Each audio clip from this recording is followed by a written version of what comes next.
to this webinar. We're excited to have you. We're talking about the state of podcasting in 2025. As you're coming in, we want you to find your seats, get situated. This wouldn't be the first time I'm introducing John on stage. I don't know if you remember John from way back. Any one of you guys ever heard of the event called New Media Expo? That was really, really ancient.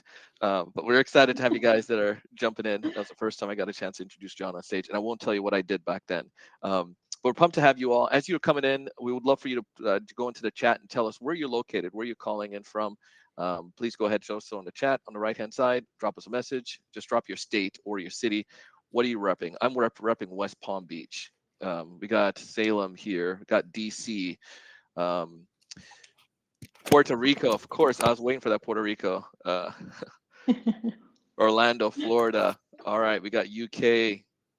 Awesome, wonderful. We're excited for you all to be here today. Before we jump in, and we'll do some interactions throughout this webinar. It's a roundtable discussion, so we'll get a lot of conversation going with the wealth of knowledge that we have here. We can do a 2-hour webinar, and I'm sure all of you would be really happy with that, but I want to respect your time.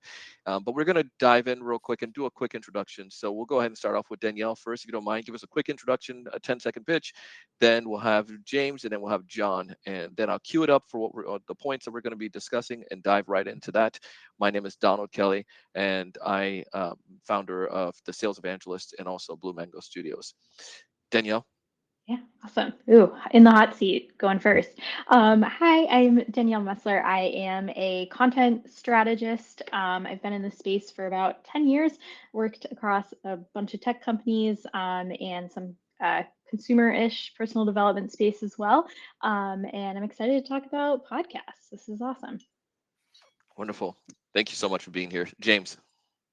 Yeah, so my name is James Carbary. I started a video podcast agency. It's now a video podcast agency. Started off as a blog writing shop about 10 years ago, and we've morphed into what we are today. Yeah, really excited to dive into this conversation. I think it's really relevant today with what we're seeing. We're seeing a lot of companies try to get in this space. So fair enough. And then John, take us away, sir. Hey, John Lee Dumas, aka JLD, launched this show, Entrepreneurs on Fire, 13 years ago, 4,687 episodes ago. It's a daily show where I interview the world's most successful, interesting, and inspiring entrepreneurs. And it's been a fun ride so far. I'm not going to stop anytime soon. And if we have time, I'll tell that story about Donald introducing me at New Media Expo way back in the day, because it's a funny one. And looking forward to chat. I don't think we have time for that. Oli, right? We don't have enough time, right? Let's keep going. All right, gang. So now let's I have to know. Crap. It's the bonus content. Yeah, it's an open loop. We'll close it at the end for those people who stick around. Oli said we definitely do have enough time. Great. He has the power button. So let's talk about this. All of us are engaged in podcasting. We're seeing so many folks are engaging in content. 2025, what does it take to produce great podcasts in 2025 right now? It's evolved since 2013, 2011, from then to now. What does it take? Open mic, who wanted to jump in and kick that one off? I mean, I'll jump in here because the reality is this. 2025, we have the professionals are in town. I mean, every time I open my app up, I see a new show that's been published. It is so good. It is so well produced. It's so funny. It's so interesting. You know, whether it's the true crime or whether it's, financial scams or whether it's history or what, Phil, it doesn't matter. Like, the professionals have arrived. And that was not always the case. Like, back when Donna and I were podcasting, like, we were just a couple dudes that literally pulled ourselves off the street and said, hey, let's start a podcast. And we were not good. We got better over time because we honed our skills. We put in the reps. We made things happen. But nobody really cared about podcasting, especially on the producer side of things. So it was very raw. It was fun. I don't want to say there was a good old days, but it was, it was like, hey, what was Southern California like when you first arrived back in the 1800s? It was desolate. It was a desert. Nobody wanted to live there for a reason because it was a desert. now it's the best place in the world to live, Southern California, some people think at least. And so guess what? A lot of people live there. And that's where podcasting is now. It's a great place to produce content. It's a great place to be a creator. The professionals are here. So to create a great podcast, I'll just be very succinct on this next point so the other two can jump in here. You have to dominate a niche within a niche within a niche. You can't start this broad podcast of like, I'm going to interview entrepreneurs. Like, that ship has sailed. I'm sorry to say. It's done. It's over. It's past. But the podcast, that is focusing 7 days a week on the last 24 hours of one company that you're so passionate about, or one specific niche topic that you're so passionate about that you can become the best producer of that content. There's a huge space for that. I'll be talking about that specific example later in the show, but you have to say, what is the niche within a niche within a niche of my big idea that I'm passionate about, excited about, that I want to produce consistent, high quality and high quantity content around, and own that space. That's where you're going to win the podcasting world. You still can win, and that's the only place you can win. Yeah, I think it's never been easier to start a podcast. All the good and bad that comes with that. But I think like going back to what it means to create a great podcast, I come from the world of B2B. So it also depends on like what your goals are. If you're starting it to drive pipeline and kind of introduce your point of view to the world, that's going to be different than like, I want to be the next, Alex Cooper with Call Your Daddy, and it has to be this highly produced thing. So I think like the most important thing I see in podcasts is like having a point of view. It can be an interview show. You can use all those formats. You can interview entrepreneurs, but you have to have some like unique point of view or question you're seeking to answer, and also like you just need to be a good host or hire a good host. Make sure it's interesting, make sure you're actually like digging past the surface level things. So I think those are just a couple of things that come to mind for me when I think of like a great podcast in 2025. One of the things that I'm looking at a lot and that we're trying to bake into the fabric of a lot of the shows that we're producing for B2B companies specifically is co-host chemistry. So you look at some of the biggest shows today and it's New Heights with the Kelsey brothers, or it's Colin and Samir's show, or it's My First Million with Sam and Sean. All in with 3 billionaires and 100 millionaire. The mixture of these personalities and the way those personalities play together, I think, makes for a really sticky dynamic that makes listeners want to come back, and it actually widens the zone of potential audience that you can reach if each of those co-hosts can resonate with a specific audience persona inside of the larger audience persona that you're trying to engage. And so co-host chemistry, I think, for a lot of different reasons, it's naturally more conversational. That chemistry episode after episode, where we've done thousands of interview-based shows. And the unfortunate part about interview-based shows, and John can obviously speak to this, having done the thousands that he's done personally, the chemistry, like you get the chemistry in that one episode, but then it resets back to zero in the next episode, and then the next episode it goes back to zero, and the next episode it goes back to zero because it's a new guest, obviously. Where when you have the same cast of characters, and you can bring in a guest into that format, but that chemistry compounds. The hosts get more and more comfortable with one another. You can rib back more. You can have more fun with the conversations because you have the trust and. You have the trust of the people that you're on air with. So that's something I'm paying a lot of attention to. Well, here's the problem with what James just shared is that nobody watching this is a billionaire. Nobody watching this is a famous star. That's just the reality. And so you can't just start a show with a co-host you have a great rapport with and expect that you're going to be able to pull people's bandwidth. They're incredibly limited time and bandwidth to hear your banter, in my opinion. What you're going to do is you're going to win if you can answer the following question, and it's true. You have created the number one solution to a real problem in a growing market. If your podcast does that, you have a chance of getting people's incredibly limited time to press play in your podcast and listen to your show, because they need to walk away saying, wow, I am absolutely feeling like I got a value add from that 7 minutes, from that 17 minutes, from that 34 minutes that I press play on, because I only have so much time. I'm walking my dog every day. I'm folding laundry. I'm driving in my car to a certain place to pick my kids up. you only have windows to get. And if you waste people's window, it's over. So, I mean, you have to really say, how am I going to dominate the number one solution to a real problem in this world? And your podcast, in my opinion, needs to be focused around that. So go back I to think this. it comes to like, oops, Go for sorry, it, Daniel. go ahead. Yeah, go I was ahead. gonna say, I think that comes into like, you have to also bake in distribution to what you're thinking about for the podcast. Cause how do you find new podcasts? You probably like see a clip on Twitter or LinkedIn, or someone recommends it, or it's in a newsletter that you subscribe to. So you need to make sure that you like have those moments of shareability baked in and think about distribution before you even hit record. Because I don't know if someone's just like browsing Apple Podcasts and goes down to number 2,743 and it's like, I'm going to give this one a try today. I don't really think people are doing that.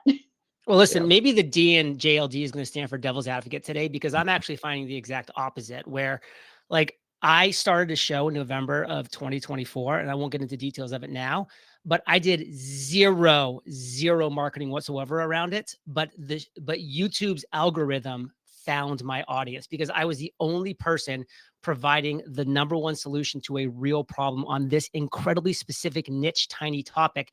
And because of that, I built an audience around it, and I won because YouTube gave it to me. Now, by the way, Apple will not give you an audience. Spotify will not give you an audience. But YouTube, it's incredible how it is. I know that's a topic we're diving into deeper later, Donald, and I'm excited to. Yeah. Because I finally, after wasting 13 years of not taking advantage of it, am finally taking advantage of YouTube. And man, is it powerful. Maybe Yeah, go, YouTube is different for sure. James. This is your world a little bit, video-based podcasts. And if you want to double tap on some of the stuff John shared, Danielle shared as well, feel free to do so. But the video idea, because the point that I brought that came back from the whole co-host and so forth, is it a matter of entertainment podcast versus business podcast? Do you all see that make a difference?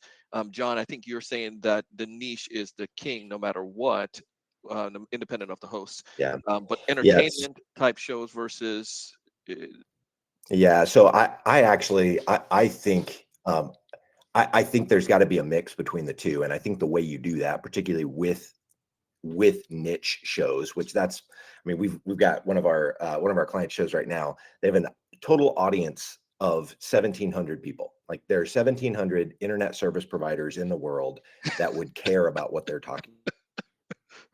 Yeah.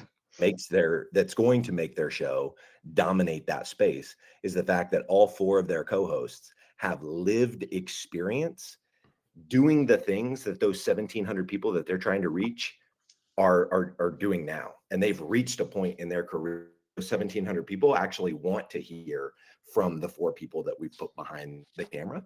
And so I completely agree that if you're not creating a valuable resource, what are you doing? But I think the way you communicate that value, what I like so much about co-hosted commentary as a format is it allows you to provide that value in a way that's not preaching at people, but it's something you and laugh consuming, because so much of the media that we're consuming today is not that you need to be a comedian, but you need, if you can be in a niche, know the language that niche is speaking, know the problems that they're trying to solve, and you have solved those things, you can talk about those things with peers in a way that is helpful, that is valuable, that does provide real value, but also you can share war stories, you can share like funny experiences you've had in that space, and I think that adds a stickiness and an affinity that if you are just like teaching and educating, it doesn't quite create the same dynamic. So going to YouTube real quick. This is I think everyone is asking about this topic, and one of the things that we see come up again, discoverability ties back to YouTube. John, you started late on YouTube. This is embarrassing. I just got 2,000 followers on YouTube because I started in the game late as well. But why YouTube? What does that bring to the state of podcasts now? Is it the end of audio podcasts? I'm being dramatic here, but any thoughts there? I think John nailed it. I mean, they give you an audience. you have to you have to be phenomenal at titles, phenomenal at thumbnails. You have to be really thoughtful about your opening hooks and how you're getting people into the content. But if you can get people to click on your content and get them to watch through your content, which is no easy feat to do. I'm sure John can get into some of the things he's done to try to optimize for that. But if you can get your average view duration to a point that YouTube says, okay, people are actually consuming this and watching it through, not just clicking in and clicking out, they will put the content in front of the exact people that that they think are going to be the other folks that want that content. And that, I think that's the secret sauce that YouTube has figured out that is making them now the dominant podcast platform. JLD, Danielle. Okay, so here's the Let deal with JLD YouTube. go. I have really been somebody who appreciated Bitcoin since 2018. I've read the content. I've invested in Bitcoin. I follow cryptocurrency, kind of passively, focusing on my business, but doing my thing. In 2024, so fast forward literally 6 years, during the summer. So just this past summer, a little over a year ago, I fell in love with one company. And the founder of that company. The company is called MicroStrategy, and the founder is Michael Saylor. Some people have heard of him, some people haven't. It really doesn't matter. What I'm about to share is something that I think people can take and implement in their own passions, in their own ideals of whatever that might look like for you. But I said, wow, I am convinced that this company is going to become the most valuable company of our lifetime. I'm convinced that Michael Saylor is the financial engineering genius of our lifetime. I'm convinced that this is the wealth opportunity of our lifetime as an investor in a company. I could be wrong on all of those things. That doesn't matter. It's what I believe, which is fine. And so I said, I want to go consume more content on this specific company. And there was next to nothing on a consistent basis. Some shows would cover it once every couple of weeks as they were doing the broader spectrum of crypto and Bitcoin, blah, blah, blah. I said, you know what? I am going to sit down and I'm going to create the only daily show 7 days a week. Because I said, if I'm going to go all in, I'm going to go all in, where I'm going to give it a 15-minute recap of the last 24 hours of this one company called MicroStrategy, ticker symbol MSTR. I'm going to call it MSTR today, and I'm just going to see what happens. So I follow a bunch of people on Twitter that are thought leaders on this company, and I, did a bunch of research on it. And every single morning after I walk my dog, I sit down right at this computer and I go over my, saved tweets and my saved research from the past 24 hours. And I research, record, edit, and publish a 15-minute episode. It takes me a total of 45 minutes to do on MSTR, on this company, MicroStrategy, now named Strategy. I do that every single day, 7 days a week. And I published this show back in November. I had no idea what was going to happen. And for a while, by the way, nothing happens. 14 views, 37 views, 6 views, 10 views. But I knew there were other people out there that were passionate about this because this is a very, very cult-like following with just the whole Bitcoin in general, but even more specifically, this is a micro company within that spectrum. So it's a very small niche, but it has a cult-like following. And I kept at it. And what did YouTube do this whole time? YouTube studied my show. They said, this guy's consistent. He's publishing every day. They said, the people that do watch, not that many, but they're watching 75% of the show, 80% of the show. They're clicking the like button. They're commenting. They're sharing the show. So what do? They started feeding it to more people who might be searching MSTR or Bitcoin in general or Michael Saylor or whatever the keywords are, and started feeding it to more people. And then within really a month and a half, my show essentially was being pushed by YouTube to every single person that would possibly want to watch it, which is not a huge number of people. Like James was saying earlier, the 1,700 people in the whole world, to me, I'm like, that's a great size audience. My audience, it might cap out at like 50,000 people, maybe. Who knows what the real number is, but somewhere around there. And all of a sudden, my show is getting 6,000 views, 5,000 views, 9,000 views. A couple of shows got 20 and 30,000 views every single day. And so YouTube did all of that for me because I created the right show that only a small amount of people total. I mean, it's not a small, when I see like 6,000 people have watched my show in the last 24 hours, I'm like, That's a lot of people. But like it's all people that YouTube sent to me because I was the only show that these people wanted to watch to get caught up on this one specific topic. Now, you guys, most of you know, definitely you, Donald, that I'm an open book when it comes to finances. I always have been. Published income reports for 13 years now. This show is now making $13,000 a month and has been for 6 months in a row because I have 2 full-time sponsors. I get paid by Google AdSense a very high rate because my people are the people they want to be watching their shows. And so when I have the Google AdSense on, so I've turned this into a 5-figure a month show just by waking up every morning, spending 45 minutes producing the best show. It's also the worst show because it's the only show on this one topic. And that's all that I do. And that's it for this show. Of course, I have my other business and do whatever I do there. But that's a 45-minute chunk of my day that's now bringing in $13,000 per month. And by the way, it's bringing me other opportunities that I haven't even been able to explore yet. Like the strategy now, this company wants me to speak at their upcoming conference. Bitcoin conferences are contacting me to be a speaker now. I'm interviewing these big players in the space, which wasn't even the idea at the beginning. I didn't want to interview people. I just wanted it to be a daily news show. So it all started from me saying, I'm going to dominate this niche that's not being dominated. And anybody that's watching this can do that if you have that big idea, passion, and can find that niche that's currently not being overexploited. So I want to go on this because Danielle, you're a strategist. I want you to jump in on this, and we'll have some questions that came in that I'll bring up as well. And then James on this side, because you do B2B. I am doing a freaking manufacturing company. And I'm boring. Let's say a crowded, boring space. I'm a lawyer, for goodness sake, and I want to do podcasting for my B2B business. What John is sharing, is that plausible for my firm? Yes, 100%. How? I think so. I think back to, so I didn't start my career in marketing or anything like near it. I was a municipal bond analyst, first at S&P and then at another big buy side firm. So I was reading city, state audit reports, analyzing everything from charter school revenue flows to, sewer fee impact bonds. Like those are not sexy things. They're not fun. But it's a very small niche of people. It's a weird, quirky part of finance.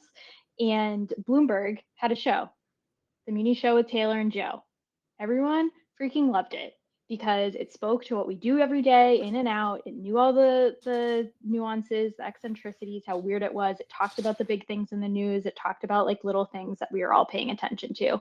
So I think that in every single industry, whether it's you're a lawyer for a very specific quirky part of law, or you do shipping logistics, or you do, what was the other one you said? Manufacturing, yeah.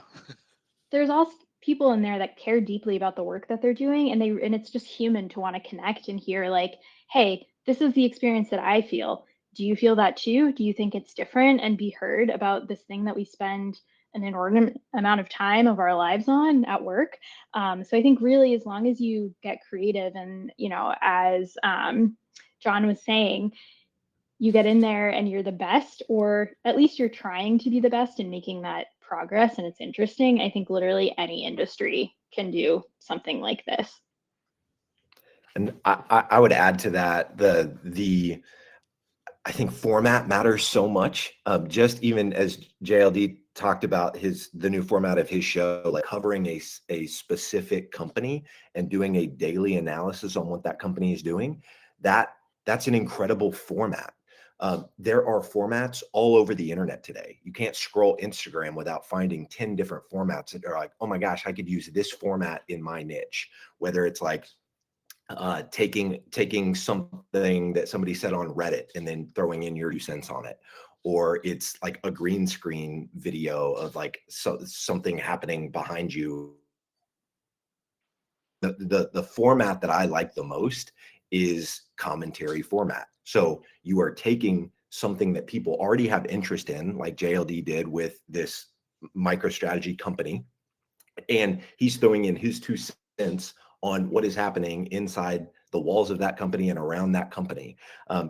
That commentary strategy for the niche attorney, we've got a niche attorney that's coming to our studio in a few weeks to batch record his first season of his show. And He is an attorney for med spa owners. So like super niche. And we're going to be commenting. We're teeing him up to comment on topics like legislation and different things that are happening in the world of med spas that he can give his 2 cents on. And so I think that was a big click for me, is realizing if you want to capitalize on algorithms like YouTube and social algorithms too, you have to inject yourself in conversations that people are already having. And the internet already knows what people are interested in. Like if you find a popular Reddit thread or an X thread or a post that popped off on LinkedIn, like you're using social algorithms to validate what people are already interested in.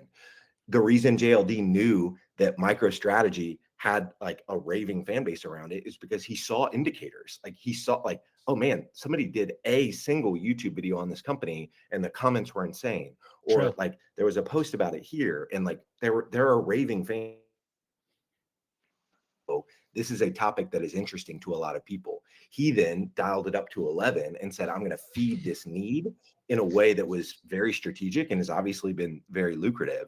But I think regardless of how niche you are, there are things in your space and adjacent to your space that you can comment on. So it becomes like a curation game and like finding what those things are to know like, okay, I'm going to talk about that. And I think in the context of a podcast specifically, you can either base your entire format of your show around that, or you can have a segment inside of your show where you're specifically we've got one of our clients right now that we're redeveloping their show. And one of the segments that we're pitching to them, it's like, you need to have a segment where you're specifically highlighting a company that is a mover and shaker in your space. So we're going to do like a bunch of ChatGPT deep research and like set them up with talking points that they can analyze and like talk about on their show. But a entire segment of their show is going to be essentially a mini version of what JLD is doing.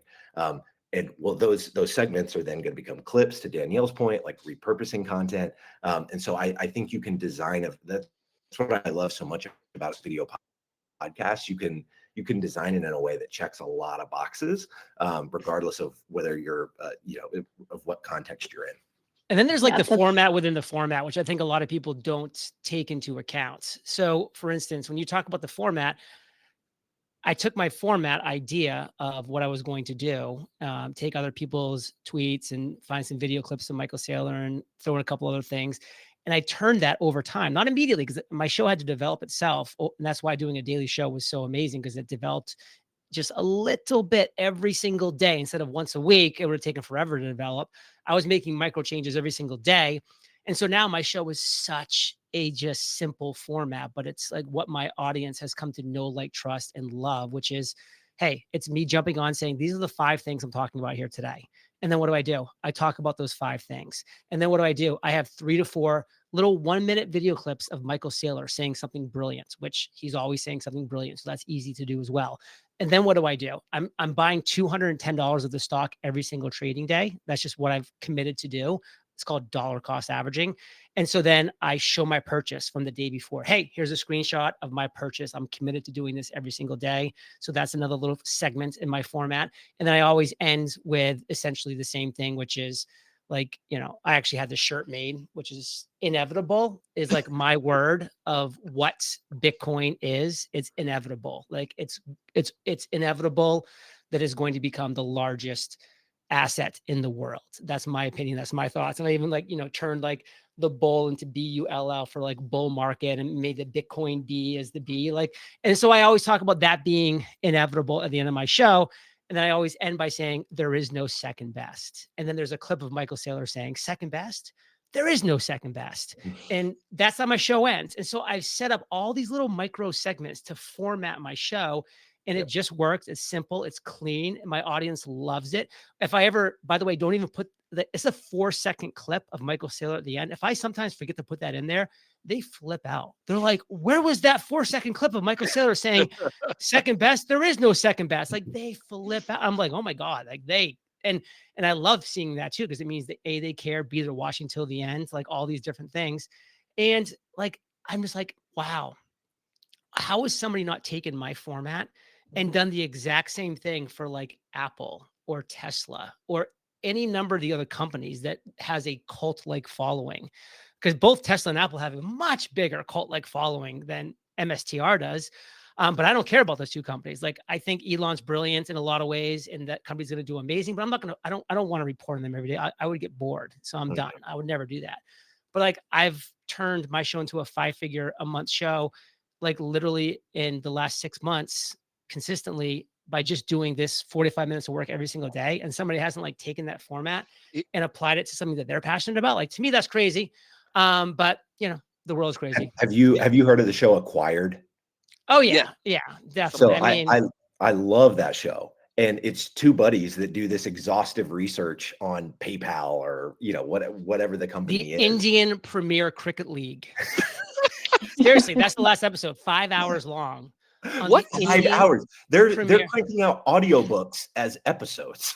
I don't even know what cricket, like how to play cricket. I have no idea how that is, but I was like, this is a must listen show because it's so good. So I think there's a couple components. We'll come back into this. Is one, you guys mentioned in the value. I produced a podcast in 2020 that I thought we did it for a little bit, but one of the episodes wasn't high quality at all. But the other day we were looking at some of our data, and it was absolutely amazing that this one episode had like maybe 100 times views compared to some of the other stuff. And I'm like, what was it about this? And it turned out it was the topic. Quality of the video wasn't all that great. The setup wasn't all that pretty, but the fact is it was just the quality of the content. So the niche, the quality of the content, are some of those components that is critical to make this work. And also, I think the format that you guys are mentioning. Have you guys? We're not getting political here, but you can make a lot of content on politics these days, and you'll never have you won't run out of stuff. But this kid, my wife follows him, and he's always saying breaking news. I forgot his name. Anyone know what I'm talking about? You're throwing your wife under the bus? Come on. She's gonna watch this later, and it's like but it follows this kid. But he's always producing content, like literally like almost every hour of the day, but his format is Instagram. But the long story short, going back to what you're sharing here, John, is he's choosing the government technically as his avenue, because that's where he's a reporter. He's his own CNN, but he just went over the 1.2 million mark followers, and Rolling Stone just did an article on him. But it was just a guy, not even taken into YouTube yet, but just him sharing things that's working. But he does exhaustive amount of research on things that people are interested in, and that makes it so exciting. And she follows him, and now I'm getting from her like, what's the latest update? But he starts it off by saying breaking news, everyone, on all of his reels. But that format is let me jump in here for a second. Here's where I think he won. This is the reason why he won, not because of the topic. I mean, politics, sure, it makes it easier in a lot of ways because there's a much broader audience, not because of a lot of things. It's because of one thing, and this is my opinion. But the reason why that guy won is because he was doing it daily, multiple times per day. And why I say that, because he was terrible when he started. I'm just making an assumption because everybody's terrible when they start. He was terrible when he started. He was kind of bad months after he started. He was still kind of crappy in 6 months. He was okay after 9 months to a year. He started kind of getting good after a year. After 18 months, whoa, this guy was getting sharp. He was getting his stuff together. And guess what? He was putting in the reps. He was iterating every single day, multiple times per day when he's putting these out. Like, my show is so much better today than it was 6 months ago because I iterate every single day on it. I take the feedback. My comments were like, there were people that are like giving me zingers, like the font's too small, like this is not da. And I was just like, noted. And I'm improving it every single day. Like boom, boom, boom, boom, boom. I'm taking like all of what they're like trying to be haters. I'm just like, this is great feedback. And like, I'm implementing, and like now my show is like close to bulletproof. Like I still get comments here and there. And I'm like, okay, that's something to use. That's something to ignore, blah, blah, blah. But that kid was doing it every single day. Like, that's what people don't understand. They're like trying to like script and behind the scenes and like make this perfect show. And they do it one time, they put it out and it gets 3 listens and they give up forever. Like 85% of podcasts on Apple are dead. They are not producing content, 85%. And honestly, the number's probably more like 90 to 95%. It's just, because like probably 10% of those shows are doing like 1 or 2 a month. which is fine. Like every show should have its own frequency and its own whatever they want to do. But like that kid won because he did it daily, and he got really good because he did it daily.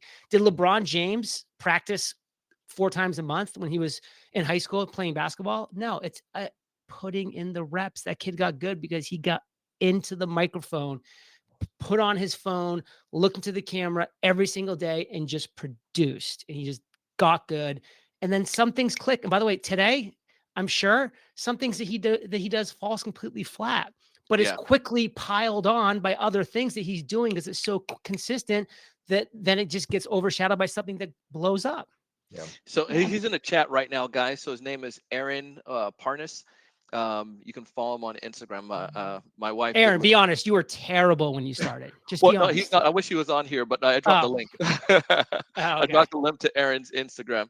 We'll get him on the next one. But He would have said yes. He would have said yeah, yes. but yeah, it's he doesn't have a nice. He has his phone and he has a little headset. The little headset, and some 90% of the times he's using his Apple earbuds. And I think that's one of the other components here. I think people, especially businesses, they overthink. Like, if I do a not great podcast, it's gonna dilute my brand. If I have to spend $50,000 on equipment and I have to do all of this stuff, and it's just all of this analysis by paralysis and overthinking it. I would love to get some of your thoughts on things that John shared there with this guy. Go ahead and jump in. Danielle, I think you were saying something that cut you off a little bit earlier, and then James, but whoever, jump in. Oh, I don't remember what I was saying earlier. I mean, I think the way you can get really consistent is through finding a format that lights you up. And so Yeah. I think I'll keep referencing back to what John was saying earlier, but like the fact that he's obsessed with this company and he's that you don't have to fake that. Like, it's not like he's got to get up and go, oh God, I got it. Like, Well, James, actually, let me pause you for a second and then right back to you. There are so many days that I wake up and I'm like, I don't really feel like producing the show. It's just, of course, I don't feel like producing the show every single day, but now I have sponsors and I have an audience waiting for it. But to your point, James, my format just says, well, you know what? I know the format. I'm going to sit down and 45 minutes later, it will be done. There's some days I jump up and I'm like, I can't wait for today's show. There's this I want to talk about. But even the days that I don't, which are at least 10% of the days, format I can helps you get through it. still produce because of the format. So Yeah. sorry, keep going. Yeah, no, that's what I was getting to. And I think so many people that don't know what that format is, it's an entire exercise to figure out what the format's going to be. And so if you're having to do that every time you show up to create content, you don't know you're doing that. You're like, oh, what am I going to talk about? How am I going to, but and I don't think we have language for like, oh, I'm trying to figure out a format every time I post, and I got to figure out like what to say inside of that format. But I think that's what keeps a lot of people inconsistent and what makes shows die in a lot of ways, because they haven't figured out their format. Danielle, Yeah. thoughts? Yeah, I was going to say, something similar, that it's hard to show up when you don't have a clear idea of what you're going to do every day, especially if you're doing a daily. And I'm sure that feels like overwhelming and weekly. I've worked on a daily podcast. Nathan Lotka's, he does a daily, but and he has a format that works for him. He literally books they're 15 minutes. He books, I'm not even kidding you, 20 in a day. And then that content's done for a week. So it's able to be a daily show, but he's not doing the thing every day. And that's what works for him. And it's really that process of figuring it out. I think it's, especially if it's a business podcast, like you're saying, it's like your reputation, it's your brand on the line. But the thing is if you have a shitty podcast, no one's going to remember because not that many people are watching it. But by the time you get really good, they're going to be, that's what they're going to remember. So as long as you're putting in the time and effort and getting better. And I think even in today's world, people like a little bit of realness of hey, Yes. we're doing this podcast. We don't know if it's going to work. This episode probably isn't great. Let's just do it, get it out there, figure it out. You don't need a production studio to get started. You just need, I think, a solid idea, consistency, and you have to be interested in it. You have to like it. I wouldn't do a podcast about MicroStrategy because that's not my interest. And it's going to be way harder to show up every single day when my interest isn't there. But Yeah. when it's something you really love, even on those 10% of days where you're like, I don't want to do this, you can sit down and get the rep in. I write every day. There's many days where it starts out in my notebook like, I don't want to be here today. I resent doing this right now. But by the time I get to the end of it, I'm like, okay, I'm glad I did this. I got the cobwebs out. I'm ready for the day. Yeah, I need to try that with writing. I'll Well, when take it comes to 90% writing, from writing. something I learned that was pretty interesting that you might want to try is end your last sentence today only half done. So that when you wake up tomorrow and you sit down and you see that, what do? You just finish the sentence and Dang. you're already kind of into the flow Smart. because it's that blank page, it's that new sentence. And this goes back to the format thing. If I had to Yeah. recreate the wheel every single day with a blank piece of paper, like, okay, how am I going to do this today? Like, forget about it. But like, because I just have everything segmented and I just use blocks and I can just drag in my sponsors right there. And I can just, have this clip and that clip. And I have the, 22 X accounts that I follow. And those are the only people that I'm looking at. Like, I have everything so formatted that, even those 10% of days I don't feel like doing it, I can just suck it up and knock it out. Yeah. You mentioned something. You're editing this for real, John? I do all the editing. Wow. Dang. All right. But it's to be fair, it's micro editing. It was Yeah. a lot of editing at first because I didn't know what I was doing and I was slow and terrible at it. But what did I do? I edited every single day. So I got really good really quick. And I also got kind of good at not making mistakes that needed to be edited. So Yeah. now, again, I sit down and I just am speaking for essentially 15 minutes as I'm going through the tabs and the video clips and the this and the that. I hit the stop button. I go back, zip, zap, zip, zap, zoop. And then boom, I publish and it's a 45-minute start to finish. Yeah. And that includes the 15 minutes of me recording. So I want to bring some of these questions in that came in, and then we can get the last thought from everyone. One came in from Max earlier. He stated, "What are some key inflection points that noticeably step up the downloads for your podcast?" I imagine he's talking across all platform at this point. But any This- thoughts on that? Yeah, I'd be curious, particularly for Devil's Advocate John today, what his thoughts are here, because people that have built a channel like he has on YouTube organically sometimes push back on what I'm about to say. Oh, But snap! Let's we're go. with because our clients are so niche, right? Like we're dealing with like med spa attorneys and internet service provider billing platforms, and like we're very niche in for the different B2B companies we're working with.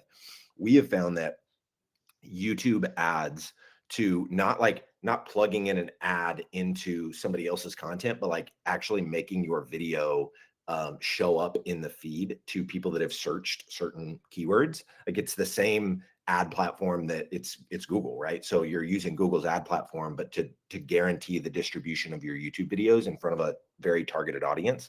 And we found with the first couple episodes of this ISP show, we've got 24% of the audience sticking around until the very end of the video. And so it's working. Like if you can take content that is very niche, pay and put some dollar, and we're not putting massive dollars behind these videos, but you can put $50 behind a video and get it in front of 1,500 targeted viewers.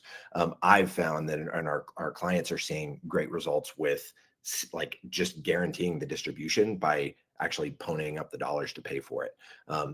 There are also, like, if you do all the things right and you can make that happen organically, I would love to do that. That's a very hard game to play, and we're continuing like to try to crack the code on that for each of our clients, and we're further along with some than others. But I think you can start to get early signals, and you can start to like have more data to play with by using like paid media to start to see like, okay, we're in this segment, we've noticed that our retention is falling off, or our thumbnails aren't really working because our CTR, our click-through rate on YouTube, is in the toilet.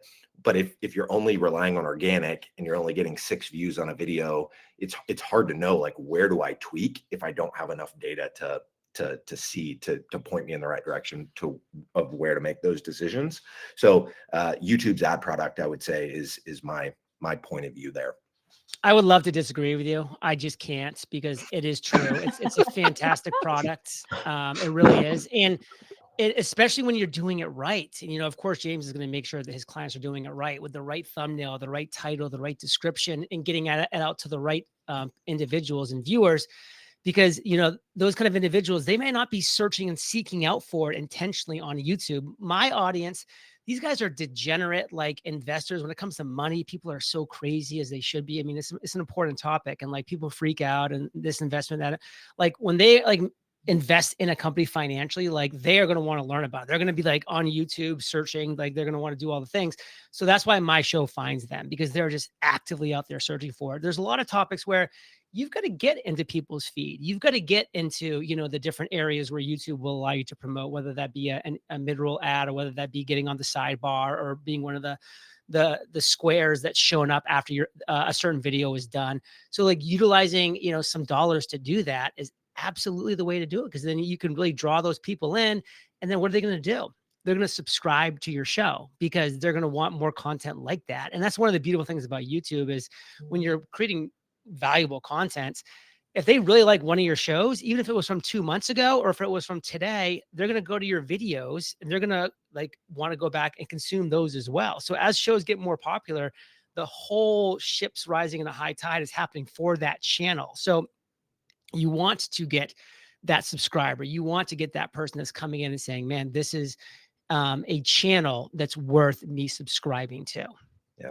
And the beautiful part, honestly, about YouTube is like, I have this experience all the time where I'll go through and I'll listen to a video from somebody that I'd never seen before, but it was about a topic I was really interested in.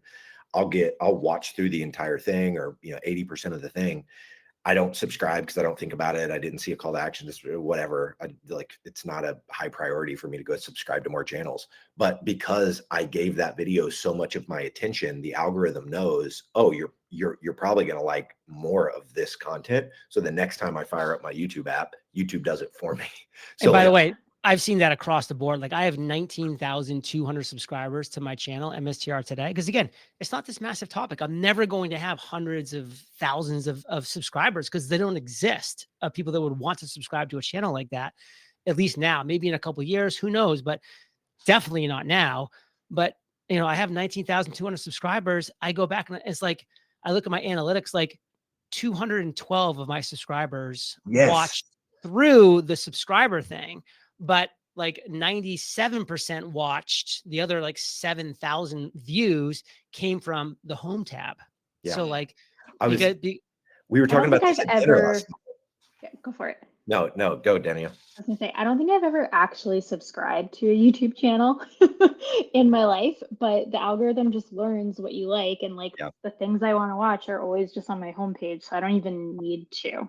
And YouTube was brilliant in making that a priority, to make that a reality, which they did, because they realized that people don't necessarily feel like they want to subscribe or need to subscribe to add more channels to their life and all these things. Yeah.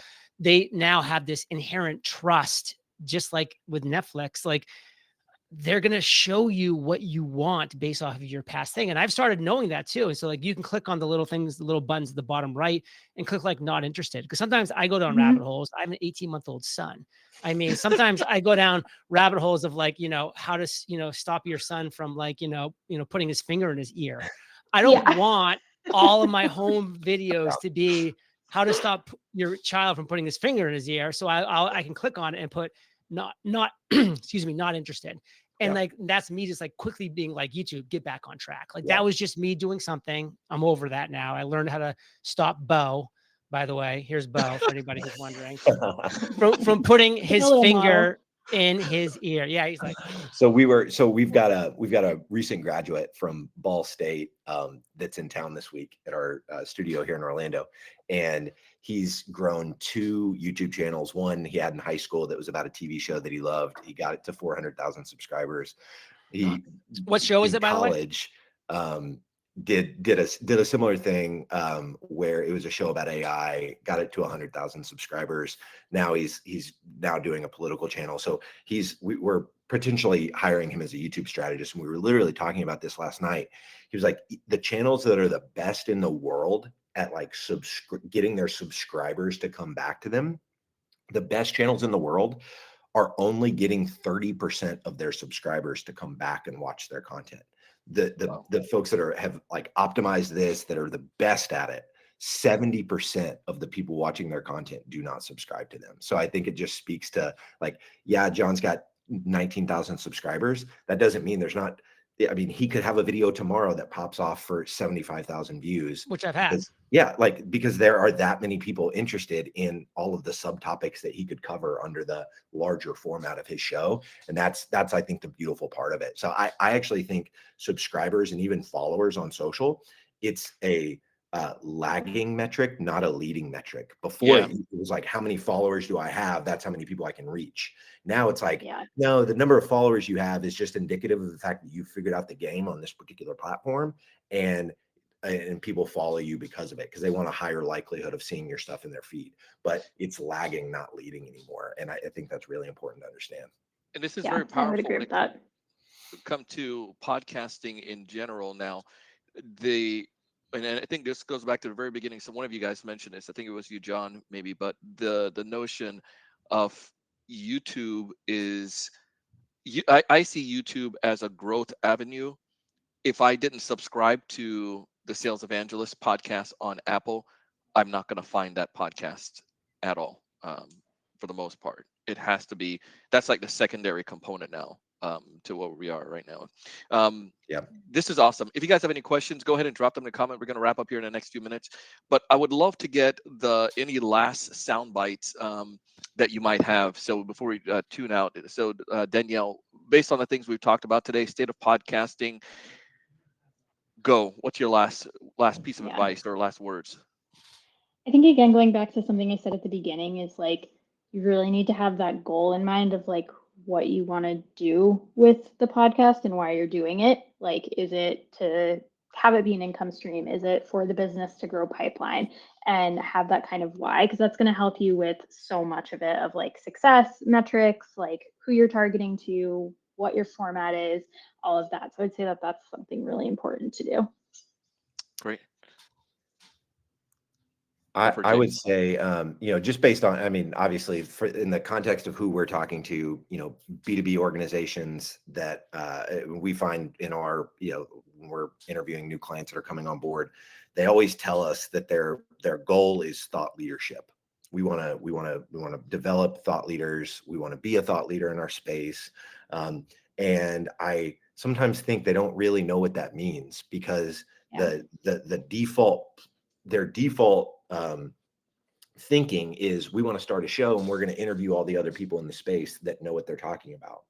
And we always push back and say, well, if you're wanting to develop thought leadership, you need to be looking inward at the subject matter experts inside your own company that have lived experience that resonate with your audience. And you need to platform them, not external people. And I think when you look at it from a co-hosted commentary lens, and it's not just a singular host, you have multiple people that are sharing that burden of building thought leadership inside of the company. We just had it happen with the ISP show, to keep going back to that example. One of the 4 hosts left the organization like shortly after the first season got released. And that's fine, because there are 3 other hosts, and they've got a whole lot of SMEs inside that company that can come in and fill that 4th slot if they need to. And so I think just understanding thought leadership is actually leading with your own thoughts. And so who are the subject matter experts inside your organization that you can platform, put them in a scenario where they can share those thoughts and ideas inside of a great format with thoughtfully designed segments, and start cooking. Take us home, Jay. If your show is not having the kind of success that you want it to, it's time to throw it in the trash can. Like, it's over.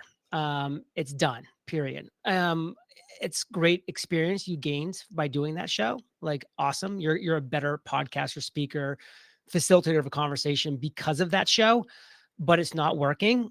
And that's if it's not working, it's not working. Throw it away, go on a long walk. Think about some of the things that we said today here, and say, like, what is a show or a topic that I'm passionate about, that I'm excited about, that I have knowledge, skills, and understanding in, that's unique in the marketplace, that I want to produce a show 3, 4, 5+ days a week. I truly believe, this is just me, 3 days a week's a minimum. That's my belief, especially for a show starting off that wants to get traction.